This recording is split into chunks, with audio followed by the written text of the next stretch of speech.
Welcome, everybody, to the Friar Talk podcast. Today, we're going to be recapping the Pirates series, previewing the Dodgers series, and also having a full segment on a little bit of a Jace Tingler rant. But we'll start out with the preview in this episode. So, Chase, he's off to my right. Isaac is on the bottom, and I am Matt. But, Chase, do you want to start it off and kind of talk about this Pirates series? Yeah, we ended up splitting a series with the Pirates in kind of a disappointing way. We left a lot of runners on base and kind of just wasn't able to hit in positions. Snell sort of struggled. I mean, he mildly struggled, but the rest of the pitching looked good. Paddock did pretty good today. 5 innings, 1 earned run. That's kind of the Paddock that we're kind of want to see and want to continue seeing throughout the whole season. He did struggle in the second inning, but he pulled through with, I think, 1 run. And then as long as he continues to look like that and the Padres continue to hit with runners in scoring position like they did today, we will be fine with the Dodgers series. Yeah, just kind of touching up on what Chase said, hitting with runners in scoring position was definitely a struggle up until today. The first 3 games of the series, we were 5 for 31 with runners in scoring position. I think 2 or 3 of those hits being with Will Myers, who, we didn't have in the other games. And it definitely showed because we struggled in those other games to hit. But today, the bats came alive and everyone was hitting from 1 to 9. Well, not really 1 to 9, Kim 0 for 5, can't be 0 for 4 or something like that. But Blake Snell, that's a huge thing that we're all gonna, think about going into this Dodger series. Definitely a big chance for him to bounce back, and we're gonna talk about that later. Chris Paddock, though, I'm happy with what he showed today. 5 strong innings, 1 earned run, and hopefully we can get that out of our 4th starter, or maybe 5th soon down the line. So let's start with Blake Snell then and kind of get into him a little bit. He comes out, doesn't get out of the first inning against the Pirates, and this is especially, I think it's concerning just because we haven't seen him go past 5. He's done 4 2/3, just 5, and then under an inning. And now he's scheduled to pitch against, I believe it's Trevor Bauer on Sunday is his matchup. So he needs to step up, I think. I don't think that he hasn't looked good. He's looked pretty good for the most part. His ERA is still pretty low. I think this was by far his worst outing, and I do believe it's an outlier on what we should expect to see throughout the season. But the big thing with him is that he keeps getting guys down 0-2 and then throws 3 balls. And we see the pitch count climb so high early on in the games where he pitches, and when we were talking about it, it looks like he's trying to strike out every single guy. And that's nice because he gets a lot of strikeouts. His strikeout numbers are fantastic, and he doesn't allow guys to score. But the biggest concern with him is how deep can he pitch into the ball games? And so far early on in the year, we haven't seen him do that. But Chase, do you think there's a chance that we kind of see him start doing that from here on out? Yeah, I think as the season continues to progress, he'll probably get used to each one of his off-speed pitches a little bit more and he'll be able to control them and throw them where he wants as the season progresses.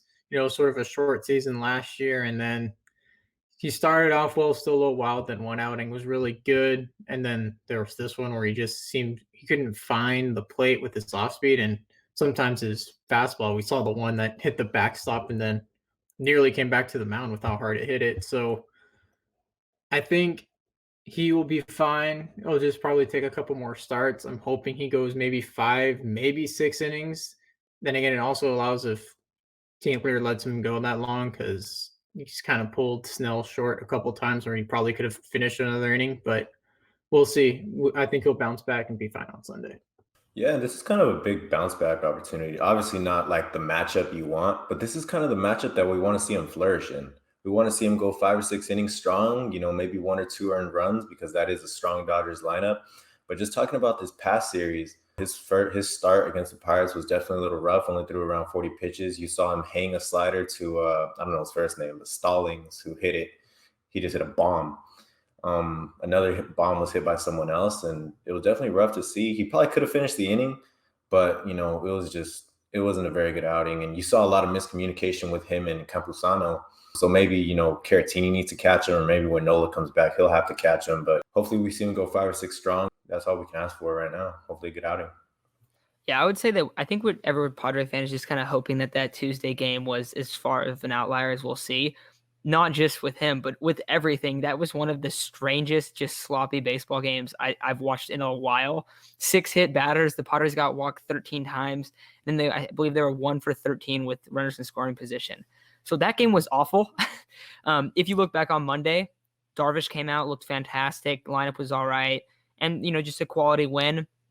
Then Wednesday, we kind of see the bullpen not really look that good. I think it was Adams that came in. It was the 8th inning, and he allowed, I think, 3 runs. And Musgrove didn't look bad in that game. And then, of course, Paddock today. And I thought Paddock looked pretty solid today. I think that, well, I guess my question to you guys is, do you guys think that Paddock can stay how he is in this game? Like, can he look like that more often? Or is that just kind of him facing the Pirates and beating up on those bad teams like we've talked about before? Because if these 3 games are what we're going to see of Paddock, where he's pitching around 5 innings, 4 to 5 innings, and he has a 4 ERA, I don't think that's worst case scenario. Now, of course, we want to see him flourish, but from what we've seen where it's just kind of all over the place, is this what we're going to expect? Like these kind of outings where he comes in, pitches 5, allows a run? Like, I don't know. How do you guys think he's going to perform as the season goes on? And we've definitely talked about Paddock a lot too, but what should we expect from Paddock moving forward? So it's hard to say because the 2 teams he faced before this, he did struggle. And then the second inning did happen where he loaded the bases up and he did get out of it with only 1 earned run. And then in the 5th inning, he let up another 2 runners, and 2 runners shouldn't have scored because of a Marcano error. But you see these runners keep getting on, and he doesn't kind of regulate that walking people. They're just hitting the ball. So even then, the Pirates probably still had 5 or 6 hits off of him. So it's hard to say because he got out of it this time, but in the second inning, we all thought at one point, we're like, oh no, we should probably get somebody up in the bullpen before this turns really bad. And he got out of it. And then the 5th inning happened, he had a clean 4th inning, and then the 5th inning happened. You're just like, okay, I know he can probably go 4 or 5 solid innings, but where in those 5 innings is he going to run into trouble, and is he going to get out of it? Which for most times Paddock hasn't. So I want to say if he goes 5 innings, he's probably going to give up 3 earned runs almost each start. That's where I'm at with Paddock and where I think he is. Yeah, and I've mentioned it before. I've probably been the biggest fan of Chris Paddock out of us 3. So, seeing him succeed today was definitely really good to see. But it seems like each outing he definitely has that 1 inning that he struggles really bad. Like, for example, the Diamondback series, we saw the 1st inning. The Ranger series, I want to say it was like the 2nd or 3rd. I don't really remember. And then this one, it was the 2nd where, we saw him throw, I think, around 15 pitches in the 1st. Then he goes up to 40 in the 2nd. So, that's a lot of pitches to be thrown. And those are the kind of things that's killing him, preventing him from going deep into ball games, which I don't really expect Paddock to go deep into ball games because he doesn't really have the pitching plethora to be able to go a 3rd time around in the lineup. But today was definitely good to see. I definitely think he probably will struggle some against teams like the Dodgers, Braves, any teams that are top tier caliber teams. But against the weak teams, I hope he would beat on them. So good outing today. Hopefully we see more of that. 3-4 earned runs, 3-4 ERA, and I'd be happy with that. Yeah, and he needs to just continue to get out of those jams because that's been the thing. When it's like, oh, there's 2 guys on, that's when it just seems to always fall apart, and he just allows run after run after run. And it's always like 1 big inning. So we got to see him get out of that today. If he can continue to do that, and he only pitches 5 innings on, in most starts, 4 to 6 innings, let's say, I think that we'd all be okay with that as the 5th starter this year. Like, that's not worst case scenario. Now, of course, you don't want him, having to pitch against the Dodgers or pitch in a really pivotal game or a playoff game even. I don't think anyone wants to see that anymore. I think that there's a lot of reason for why we don't want to see that. These kind of games, these outings where he comes in, does well against a team that's not that great, and you get the win, that's a big deal for this when you look into the 162-game season. So I think it was a big step today for Paddock.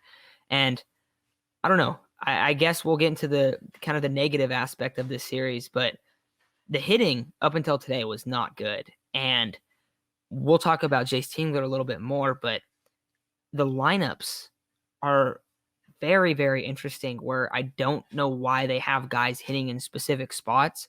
Will Myers was kind of carrying this whole offense. Well, 2 guys, 3 guys. Will Myers, Trent Grisham, and Jake Cronenworth have all been the guys that have really been carrying this lineup. Today we saw a lot of guys get on, and we saw a lot of people look really good. But outside of those 3 guys, how do you guys feel about the struggles of this lineup? Do you guys think this is something that we should be really concerned about? Because I think they'll be all right over the season. But right now, I'm very concerned about it. I'm especially concerned going into this Dodgers series.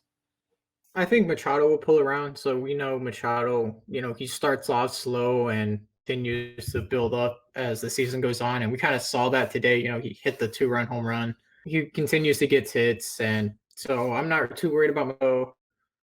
Pham has been struggling heavily. We expected Kim to struggle at the beginning of the season. Campusano's been really unlucky. Profar's been hitting. It just seems like he doesn't hit with people on. So there goes back to the point. They can't hit with runners in scoring position or runners on base. Today, they seem to do it pretty well.